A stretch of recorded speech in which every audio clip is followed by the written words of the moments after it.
Hello everyone, this video is part 1 of 2 for reasons I'll make clear in the end. If you've watched my stuff in the past, and statistically I know that there's at least one of you out there, you'll know that I like science. I like scientific arguments, I like digging through data to reach a conclusion, and I feel uncomfortable making factual claims without a source to back it up. You'll also know that I'm super gay and a huge ally of the trans community, in no small part because arguing for the legitimacy of trans people is very easy with even a cursory knowledge of the science of gender and medicine. This combination, being gay and pro-trans, has put me at odds with a pseudo-movement personified by the LGB Alliance, a coalition of gay people and straight allies who view trans rights as in opposition to gay rights, with hashtags like Facts Not Fiction, Truth Matters, and their catchphrase, Sex Not Gender. At first, these were exciting. I get to read a bunch of studies and literature exposing me to the truth I've been running from this entire time, showing that trans people are not who they say they are, that biology disproves them, and that they're really just confused gay people who are somehow still attracted to a wide array of genders while expressing extremely varying degrees of masculinity and femininity themselves. Considering the history of gay persecution using that exact argument that gay people are just sick or confused and that with treatment we can learn to be straight, I thought they must have some bulletproof science to back up their claims without falling victim to the old school transphobia that we used to have to deal with just wrapped up in a fancy new sweater. I was mistaken.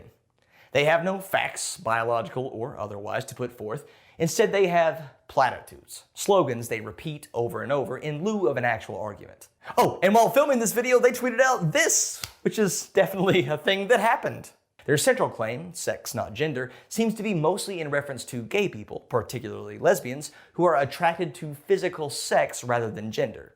Physical sex referring to either genitals, chromosomes, gametes, or what have you, depending on what flavor of wrong they want to be in the moment. They view the inclusion of trans people into the categories of men and women, with no mention of non-binary people other than casual dismissal, as assaults on our sexuality, an insult to the work we did fighting for our rights to be attracted to the same sex. Ignoring that whole spiel about defining our own sexuality and doing what we want between consenting adults in the bedroom. No, the gay rights movement was all about putting the same parts together, which also ignores bisexuals, but hey, our history isn't great there either, so let's not mention it. I did an embarrassing amount of research into sex and sexuality to either find proof of this claim or sources debunking it, that I'll thankfully be able to use in the next video, but the notion was so wrong on its face that sex research doesn't even go there. Sexuality isn't something that can be reduced to one factor, let alone to things we can't even see when we meet someone. The dual control model proposed in John Bancroft's 3rd edition of Human Sexuality and Its Problem posits an interplay between sexual excitation and inhibition systems, and that sexuality is both as varied as individual neurobiological characteristics allow and highly adaptive and dependent on socialization. It's not simply a matter of finding the right dangly bits. Eventually, this led me to a small YouTuber named Arty Morty, an LGB Alliance acolyte of sorts who managed to score an interview with everyone's favorite bothered beaver, Graham Linehan. Arty does not put forth data, or science, or even good arguments to push his agenda, which makes him a perfect representative of the LGB minus the T movement. Full disclosure, I'm going to be pretty mean to Arty in this video, but he's more of a catalyst to talk about a broader movement. That movement being the incredibly cowardly, anti-intellectual, and bad faith drop the T LGB movement. I mean, he is all of those things, but it's nothing personal. In his video, Trans Has Nothing to Do with Intersex or a Sex Spectrum, he begins by wondering aloud why people are always talking about intersex all the time, why people think sex is a spectrum, especially when discussions around trans issues are brought up. Considering how gender-critical people love to reduce identities to physical components of one's body, especially those parts between the legs, it makes sense to point out the enormous physical variation that exists between human bodies, even those with the same sex chromosomes. That the identifiers of what we think of as biological sex are in large part obscured to us in social settings, and that what we can see when trying to identify someone's gender is heavily socially influenced. It makes sense to point out that sex is binary only if you ignore the parts of sex that are not binary, like chromosomes, hormone levels, and even internal and external genitalia. It makes sense to bring up how the social imposition of a rigid binary gender system and the essential components of gender influenced medical practitioners to fix intersex children, not because they are not or would not be healthy, but because, at least in part, the social beliefs about the dichotomy between male and female were not in dispute. It makes sense to talk about, which you may think is why he made this video and titled it after the issue. But beyond claiming sex is a binary, he makes it known less than a minute in that he doesn't want to argue about that. No, instead he wants to argue that trans is a phenomenon of the mind rather than the body, which means rather than being compared to something physical, like intersex conditions, it is more akin to a psychosexual fetish. I'll save that mind versus body argument for the next video and instead focus on that last part. Arty claims that most trans people, and by that he means trans women, he doesn't mention trans men, want to transition due to something called autogynephilic, the sexual arousal that comes from imagining yourself as a woman. He claims that the vast majority of trans women are heterosexual males, and for the vast majority of them, their motive, their reason for transitioning is rooted in autogynephilia, whether they are willing to admit it or not. Whether they'll admit it or not, the universal sign of honest inquiry. Ignorance of the outright rejection of Ray Blanchard's theory by basically all of academia might be forgivable considering that he's just a schmuck on YouTube, but no one on this platform in this discourse isn't at least aware of ContraPoints' video on the subject, and bringing it up in June of 2020 is laughable. Her video is the gold standard I won't even try to touch, so if you want the theory debunked, that's where you should go. But there are 2 points I want to make regarding Arty's invocation here. For proof of his claim, he uses a single anecdotal video from someone who is decidedly not a trans person, as well as a 2013 book titled Men Trapped in Men's Bodies, which again is referenced in Contra's video. The book is a qualitative analysis of 249 trans women who meet Blanchard's criteria for autogynephilia, written by a self-described autogynephilic sexologist and trans woman named Anne Lawrence. Her stated purpose was to increase the number of admittedly autogynephilic transsexuals described in the academic literature, which have, in her words, historically been few in number. Can't imagine why. In a review of the book published in the Journal of Sex and Marital Therapy, Margaret Nichols writes, Anne Lawrence's book is predicated on an outdated paradigm. Men Trapped in Men's Bodies has historical value as a careful exposition of a certain type of gender expression common in the late 20th century, but as a sexology book, it's a defense of a fundamentally wrong-headed theory.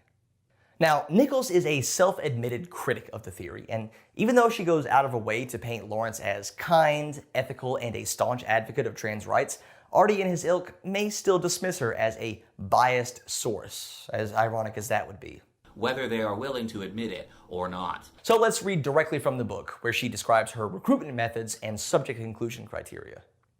In the final paragraph of the solicitation, I sought to make it clear that I only wanted to hear from MTF transsexuals who had personally experienced autogynephilia, not from anyone who had an opinion on the topic. She was only looking for narratives supporting the flimsy theories she wanted to endorse. This was not a survey about the legitimacy of autogynephilia in the eyes of trans people, or a look into why they wanted to transition, not that that would matter. Whether they are willing to admit it or not. In fact, when addressing the criticisms of her survey from academics who accused her of farming for supportive narratives, instead of rebuking the accusation, she reiterates that that was the entire point of the book. My stated intention was to collect narratives from MTF transsexuals who had personally experienced autogynephilia in order to learn what they had to say about it. It would seem self-evident that MTF transsexuals who had not experienced autogynephilia would be unable to provide relevant narratives. If my intention had been different, for example, to conduct a survey of MTF transsexuals' opinions about Blanchard's transsexual typology, then soliciting narratives from persons who had not experienced autogynephilia would have been appropriate. But I was not conducting such a survey. So, a researcher went off to look for a specific narrative within a population, and idiots with no concept of how to read or interpret studies ran with it and assumed it was representative of that population as a whole. Where have I heard that before? But there's a second point I wanted to make here. Arty defines autogynephilia as the sexual attraction to the idea of oneself as feminine, and that the vast majority of trans women are, in fact, heterosexual males. A book on the subject, written by an expert, actually opens by describing the two types of male to female transsexuals, one of which is the type already described, but the other of which is essentially the most feminine of homosexual men. It goes on to quote Blanchard, saying that the most common behavioral fantasies of adult autogynephilic men involve the thought of themselves as women engaging in sexual intercourse or other erotic activities, especially with male partners. Can you guess the book? Arty is using a bad theory and he's not even presenting it correctly. He didn't reference this book because it's good data, if he even knows what that is. He just wanted to take a drink after reading a saucy anecdote, because that's good enough for the gender-critical crowd. But why would he ignore half of his own theory? The half where trans women have sex with heterosexual men? Oh, because that would mean... Yeah, okay, yeah, I get it now. This is about the extent of Arty's use of evidence in his videos, and while it is indeed very fun to dunk on bigots using bad science, there's no more meat on that bone. Arty laughs a lot during his videos as a kind of argument from incredulity. To do with it. They're probably perfectly intact, oh, not entirely a male body, is rooted in autogynephilia, whether they are willing to admit it or not. These things are so obvious that it's ridiculous that he has to say them. He's already convinced he's right, so his bar for what counts as evidence is on the floor. Gender crits, like Arty, like to adopt the veneer of science to give their terrible arguments some sense of authority, but that rarely goes beyond saying the word biology like it's a magic spell to shut down counter-arguments. Their concerns are not scientific. They are political. That requires a different approach and a different video.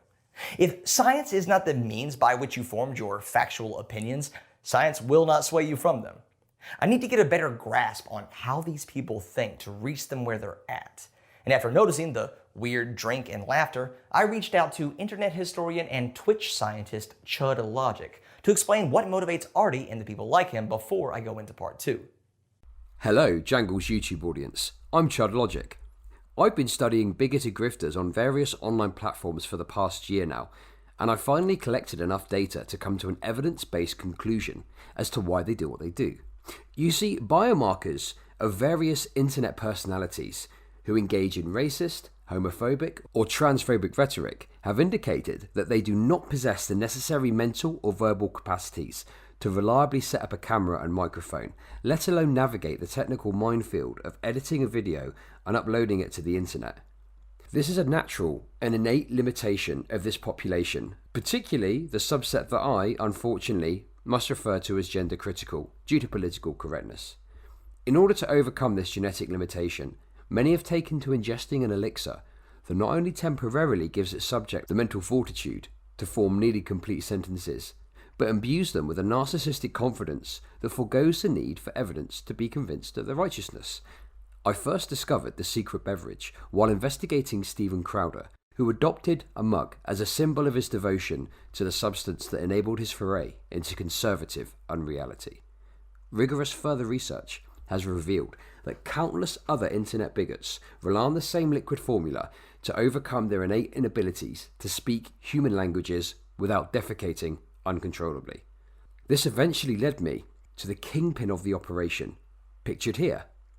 In order to better communicate with and manipulate the public, he has chosen the initial test subject of his medicinal experiments, now known as Dennis Prager, as his avatar, while he himself produces the elixir that fuels his acolytes.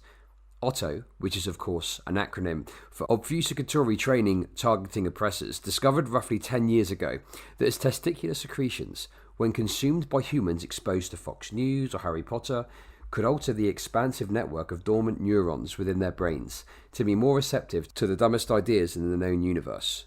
With the help of his loyal assistant, Otto is able to fill several jars a day with the active ingredient of his elixir and ship it by the gallon to more and more willing consumers, using his previous subjects as the initiators of the positive feedback loop that brings new ones.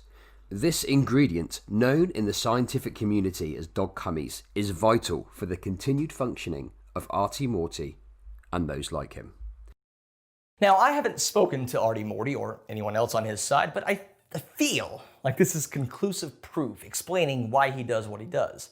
I mean, when you think about it, it couldn't be more obvious. How could a living person capable of setting up a camera make such erroneous claims while insisting that he has proof? The only explanation is that Arty and those like him are injecting some sort of dog-cum-based elixir that warps their minds into spouting easily refutable nonsense. It's just a fact, and I haven't been able to talk to any of these people or gather any data, but I've decided that this explanation is true. Whether they are willing to admit it or not.